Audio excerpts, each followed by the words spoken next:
Republicans and those critical of Hunter Biden's scandalous overseas business deals are calling for proper action.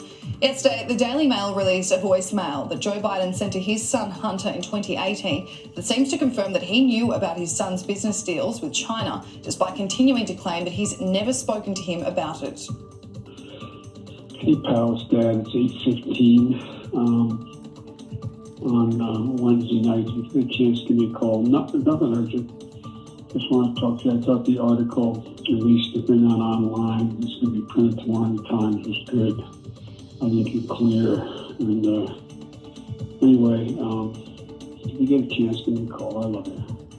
The voicemail contradicts what the president has long maintained. If he's calling his son to say that he thinks he's clear after the New York Times had published an article relating to a Chinese oil tycoon Hunter had met with, then that doesn't exactly back up his own defence. Within this New York Times article published in December 2018, it details how a Chinese oil tycoon named Yi Jinping courted the Biden family and networked with other big Washington names. The article states how Mr. Jinping had rebranded his business as CEFC China Energy and wanted access to the corridors of power in Washington. Hunter is mentioned in the article when it details how Yi Jinping met privately with Hunter Biden in Miami in May 2017, where a partnership to invest in American infrastructure and energy deals was proposed. This took place while Hunter was managing Rosemont Seneca Partners with his business partner Chris Hines, who claimed he didn't know any knowledge of CEFC. However, in March this year, an article written by the Washington Post revealed more details of this partnership that the New York Times hadn't known back in 2018. The Post article reported Hunter Biden received millions of dollars from the Chinese energy company despite not having any qualifications for the role.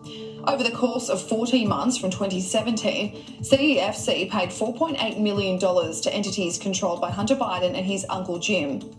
Hunter was on the receiving end of a $1 million retainer for the representation of a CEFC official named Patrick Ho. This is the same Patrick Ho who was detailed in the New York Times article as one of Yi Jinping's top lieutenants.